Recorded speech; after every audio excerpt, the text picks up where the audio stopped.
Reinkarnasi adalah sebuah konsep mendalam yang diyakini banyak tradisi.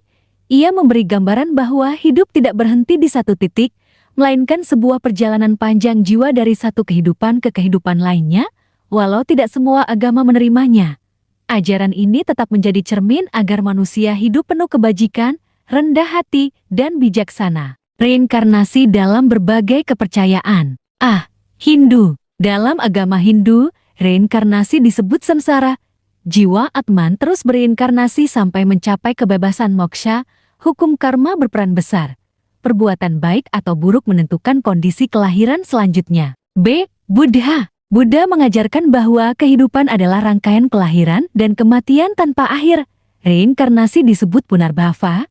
Seorang yang penuh kebajikan bisa lahir kembali dalam kondisi lebih baik, bahkan menuju pencerahan nirwana. Kepercayaan modern dan mistis. Banyak aliran spiritual modern, termasuk New Age, percaya reinkarnasi sebagai perjalanan jiwa untuk belajar dan berevolusi. Prinsip dasar dalam reinkarnasi. Jiwa adalah abadi, tubuh mati, tetapi jiwa tidak musnah. Karma sebagai hukum sebab akibat setiap perbuatan akan menghasilkan buah yang menentukan nasib di kehidupan berikutnya. Tujuan akhir keluar dari siklus reinkarnasi menuju kebebasan spiritual moksha, nirwana, atau pencerahan. Pandangan pro dan kontra. Pro pendukung. Banyak kesaksian anak-anak yang mengingat kehidupan sebelumnya. Ada kesesuaian dengan hukum alam.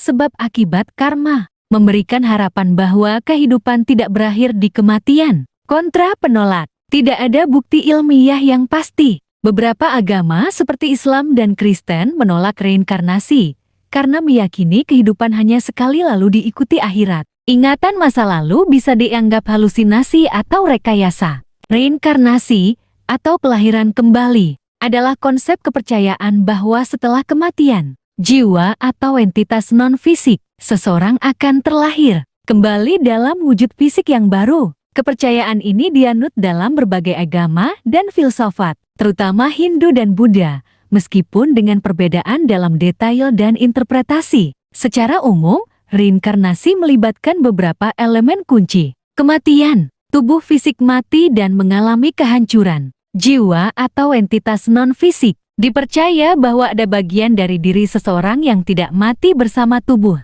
Sering disebut jiwa atau entitas non-fisik. Kelahiran kembali. Jiwa ini kemudian memasuki tubuh baru. Bisa dalam bentuk manusia, hewan, atau bahkan entitas lain. Tergantung pada kepercayaan dan karma. Karma, tindakan seseorang dalam kehidupan. Sebelumnya, karma seringkali dianggap mempengaruhi kelahiran kembali dan nasib di kehidupan selanjutnya. Siklus, reinkarnasi sering digambarkan sebagai siklus tanpa akhir samsara yang berulang, yang berakhir ketika seseorang mencapai pembebasan atau pencerahan. Perbedaan dalam konsep reinkarnasi. Hindu, reinkarnasi dipandang sebagai siklus yang terus berulang sampai jiwa mencapai pembebasan moksha dari samsara. Buddha, meskipun menerima konsep kelahiran kembali, Buddhisme menekankan pada konsep punarbhava yang lebih menekankan pada kesinambungan kesadaran dan tindakan daripada jiwa yang kekal, dan pembebasan nirwana dicapai melalui pemadaman nafsu keinginan. Reinkarnasi dalam berbagai agama dan filsafat.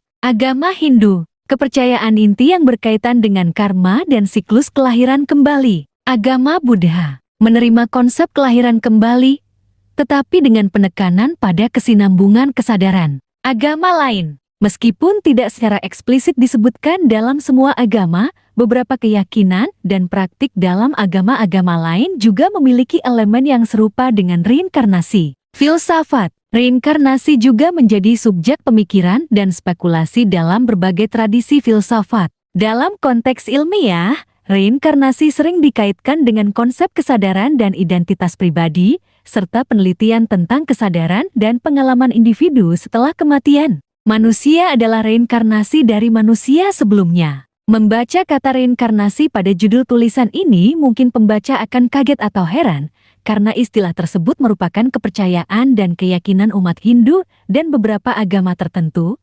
Selain itu, juga dalam keyakinan umat Islam reinkarnasi tidak pernah digaungkan atau dideklarasikan sebagai keyakinan. Itulah kenapa jangan terlalu buru-buru menyimpulkan sesuatu yang sifatnya masih judul, kafir, dan gagasan kata apalagi sampai sudah menghakimi dan menghukumi sesat dan keliru. Menurut Kamus Besar Bahasa Indonesia KBBI sendiri, reinkarnasi adalah penjelmaan penitisan kembali ke dalam tubuh lain setelah mati atau kelahiran kembali, dan kata reinkarnasi berasal dari kata re dan inkarnasi. Arti re di KBBI adalah bermakna sekali lagi, kembali, sedangkan arti inkarnasi di KBBI adalah penjelmaan roh dalam wujud makhluk lain terutama manusia, titisan. Maka, dari definisi tersebut bisa diartikan bahwa reinkarnasi merupakan perwujudan kembali sesuatu di masa yang akan datang, dan di sini juga sesuai KBBI penulis akan memaknai reinkarnasi dengan makna titisan atau kembali menitis.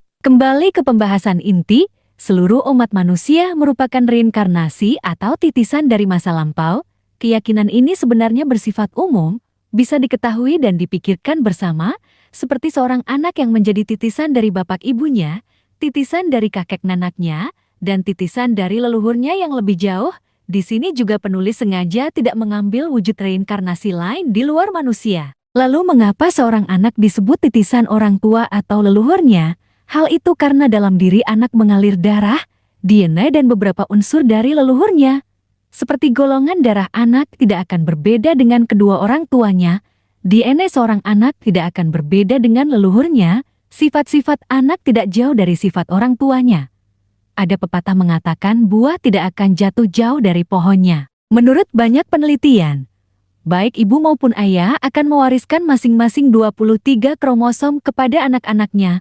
Pada kondisi normal, kromosom yang diwariskan bersifat sama dan seimbang. Seorang ayah dan ibu akan mewarisi beberapa ciri-ciri fisik dan karakter. Seorang bapak mewariskan salah satunya warna mata, dan seorang ibu mewariskan salah satunya kecerdasan. Berarti seorang anak tersebut merupakan titisan atau reinkarnasi dari kedua orang tua dan leluhurnya. Manusia yang hidup di zaman sekarang tahun 2023 merupakan titisan seorang yang hidup ribuan tahun yang lalu, bahkan sampai ke manusia pertama, Nabi Adam. Jika DNA kita dicek maka akan bersambung kepada Nabi Adam. Dalam ilmu tasawuf, manusia merupakan pengejauhan tahan. Penulis mengistilahkan dengan titisan dari 99 Asmaul Husnanya Allah. Nama-nama tersebut ikut ke dalam diri manusia ketika Allah meniupkan ruh ke dalam bayi yang berusia 40 hari di dalam kandungan.